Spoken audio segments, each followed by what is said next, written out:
G'day viewers, Drew here. How are you today on this beautiful day? I am at least wonderful. So we're in our third section now, the power of frames and mastering the art of reframing. Not supposed to have a favourite, but one of my favourites. This theory and concept and highly powerful tool that is widely used in psychology today can be traced back to the 1960s, as most of them can, Aaron T. Beck. And it has been used and used and used by everybody so often now, psychologists, coaches, counsellors, because of its power. And you're about to have an intro into it. Can't wait. Let's rock. Okay. We'll get her done without further ado. Oh, hang about, Drewy. Of course, we have our anchors here from the previous two sessions, our triggers, and I know that you've been checking them out and using them on a daily basis in between and giving us your feedback in wisdom of the crowd. So, without further ado, you've probably figured out that this is layered learning. We're building on knowledge, and we're going to keep referring back to our triggers from previous. So don't do them out of order because you'll be lost. I know you're not.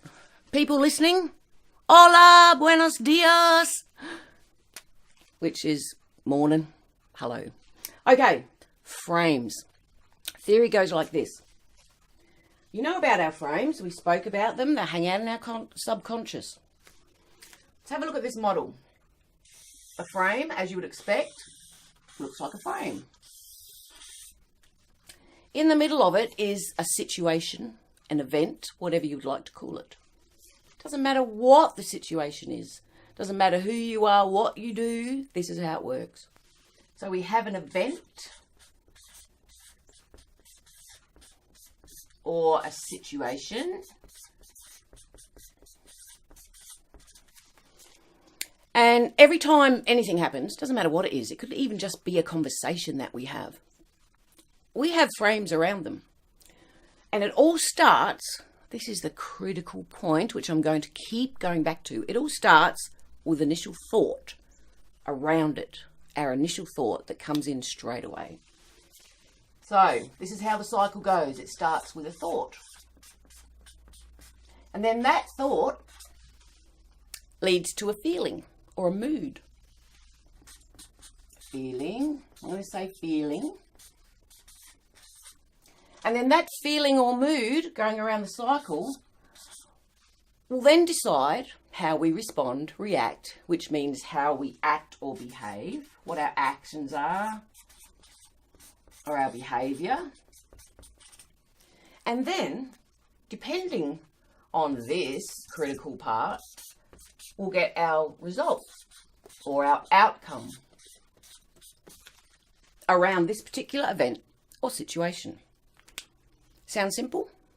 It is simple, but nothing's ever black or white, quite obviously. This is only one factor that affects our thoughts. There are many, many others. So, let's talk about what this means. I'll give you a for instance. When I've done this in workshops on sites, because hi FIFO peeps, as you know, I haven't been specific to you as yet, because this is for everybody. This mind course. It's not just about you, although you're very special, and safety weirdos out there, and leaders and facilitators. Doesn't matter who you are or what you do, this knowledge here can give you so much power, which of course you will only use for good. However, and for instance, I'll give you on site, the importance about knowing how this works is because we may need to reframe at times. So I'll be presenting this to a workshop of people on a site, you know, they're remote workers, and I'd say, well, let me put this scenario to you. The event, the situation is, it's R&R, you're on site, you're at the airstrip, you're about to go home. Everyone's happy, you know, what's their frame? Pretty much all day, nobody can upset me today is what they say. Because what they're thinking is, I'm going home, it's over, I've done my swing. They're starting to feel pretty good about that. They're starting to already plan what they're going to do on their break. So how are they feeling? Pretty good. So how are they acting? How are they behaving? Pretty positive. So the outcome is the influence they have in their mind is good, is positive, and everyone around them is pretty happy about that too because of the way they are interacting. Those at the airstrip, of course. Those who've just flown in, that's a whole nother scenario. So, of course, that's all good. That's their frame around the event, going home at the airstrip. Then there's a delay in the flights, and they find out they have to wait another 6 hours before they can actually leave. What do you think their initial thought is then? We're humans, of course, it's never pretty. You know, I've been there. I've literally been at sites where this happens. That happens a lot. And, you know, comments are, oh, fucking hell, that'd be right. Why is this happening? Blah, blah. And it just goes. And negativity creates negativity. Justifiable? Of course, that's how they feel. Whether they've been on site for a week or 4 weeks, they just want to get home. So their instant thought is not happy, Jan. How does that make them feel? Anger? Frustration? Therefore, what starts happening? How do they start behaving? How do they start behaving to everybody around them? And the whole group dynamic changes. And the result is you've now got a whole shirtload of unhappy, angry people who just want to get home, as they should. Not happy Jan. So they get on the plane eventually. Those who didn't go back to site and drink too much, so they weren't allowed on the plane. They get on the plane, they finally get home. They've been waiting, whether it's 1 week or 4 weeks, to get back to their life.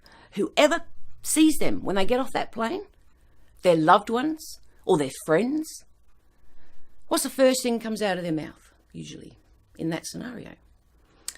When it's, hi, honey, so good to see you. How you going? Normally, and I've seen this, personal experience, have been guilty of it myself years ago. Oh, well, would have been home sooner, but the bloody flight was delayed and we had to sit there and blah, blah, blah, blah. First thing comes out of their mouth. You do not get a second chance to make a first impression. So the challenge here is, well, what can we do about that? In the Rock and FIFO mind, we're going to help you with that. You know, it's all about starting at the end here. What result, what outcome do you want? In this particular scenario, when you first greet those people, you first get back home and want to kiss that ground, what impression do you want to give and how do you want to start that? It's called reframe before the plane. So, as you can see, it's quite easy for our frame to change in an instant. But that initial thought, what you're going to learn in the full course is mastering the art of reframing. And the first step is to recognize that thought. So, for instance, when they heard the news about the plane and the thought was, as it should be or could be, we're human, I just want to get home, not happy. That's the only chance you get to nip it in the butt. The only chance you get to nip it in the butt. Now, the way everybody reframes will be different because it needs to be realistic. What we need to be mindful of is the reason we want to identify that thought and reframe it is this cycle will then change. Because the outcome we want is to not get off the plane angry. Not even get on the plane angry. Not even waste one more second because once you're at the airstrip, you're already on R&R. You don't want to let this particular event, which is out of your control. I don't care how good you are. There's not a great deal you can do about flight delays. It's not in your control. The only thing in your control is the way you think. And that is so powerful because that can change everything. So we will teach you how to identify those thoughts because you know that the cycle's not going to be pretty. It's probably going to end in tears or anger. Once you identify that thought and you can become habitual at reframing it immediately so that the cycle ends up a positive one, not a negative one, you can literally change everything because you can apply this to any event or any situation. Now, of course, there are times in our life where we don't want to reframe anything because it's all good. If you're having a happy event, you're celebrating something. Anything that's going on, there's no need to reframe. But this is all about mastering influence and negating doubt. Negate doubt that you don't have control. Negate doubt that you can't change the way that it is because you can. However, as you know, back to our triggers, going to take a conscious effort. Because, of course, throughout our lives, when things go wrong, and it doesn't matter what the event or the situation is, we respond in a certain way. Because justifiably so. It's wrong, I'm allowed to get angry. Well, of course you are. However, how long are you going to stay angry for? And how's that working for you? What can you do about it? What's in your control? And what are you doing to everybody around you because of your actions and behaviour? How is that affecting everybody? At home, at work, with your relationships, with everything. And it all starts with that initial thought. Once you get here, it's a little bit late. Identifying that thought, it's an art form. But as we know, if we want to reframe anything, it's going to take a conscious effort, a very conscious effort. Could get some pushback from your mind. We can go back to above and below the line. Are we coming at this from above or below the line perspective, Some of the reframes I use in a situation like that is, well, why is the plane delayed? Perhaps it was a mechanical issue.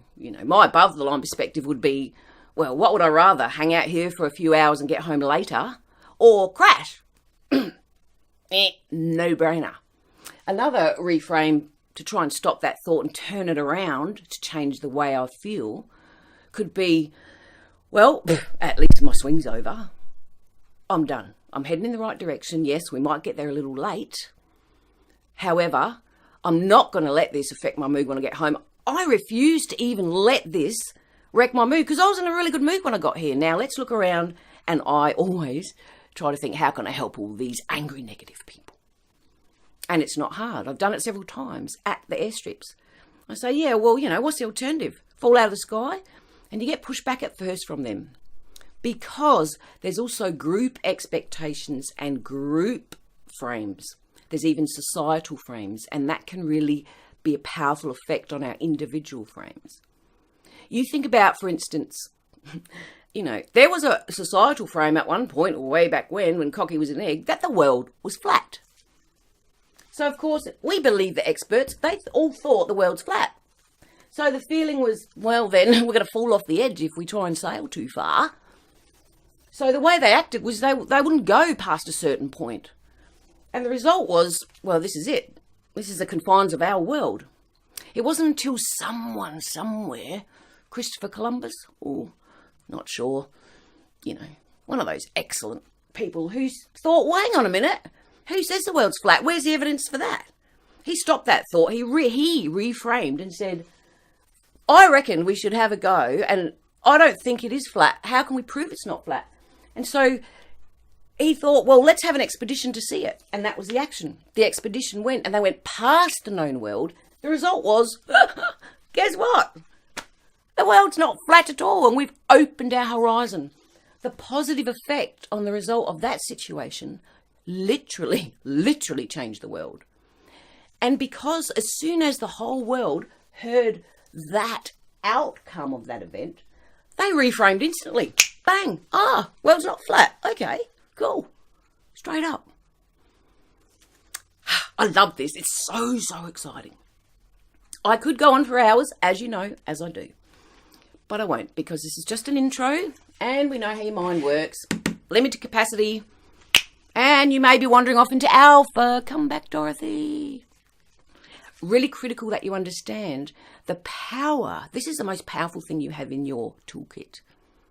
Because if you're not getting the results you want in anything, it doesn't matter what it is. Let's, as always, start here. Mirror.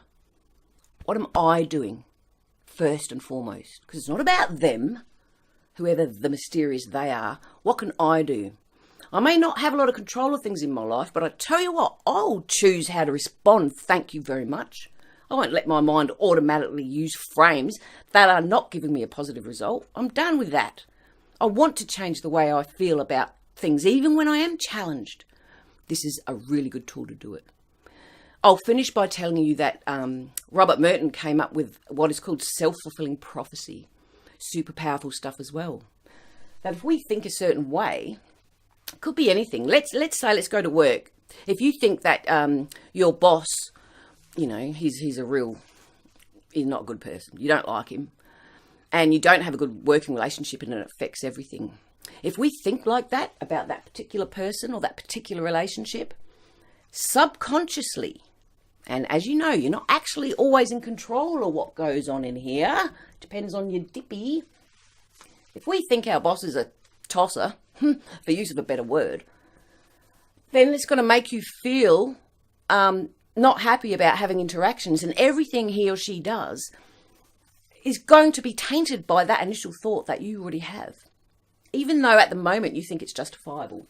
So your actions subconsciously may make that come true. And that just keeps reinforcing and cementing the thought that I'm never going to be able to work with this boss. Got to get rid of him. The brutal fact is sometimes you are stuck with that boss. So what are you going to do about it? What have you done about it up to now? What part could you be playing in the perpetualism of this relationship at work not being good? I can give you many examples of coaching I've given to people that has changed all of that. Their boss didn't change much, but the way that they approached their boss, the way they thought about their boss, even just to open their mind a crack, changed the working relationship. And they come back and said, it's worked. We're getting on really well, and I can't believe the change. So I'm going to leave you here. I know I'm at my time limit now because can't keep you here very long. I cannot wait to see you in the full course of this. I really can't, and I love it. And we're going to go hard on this one. Yes, we are. Okay. Are you ready to rock? See you on the next bit. Love you. See you. Bye.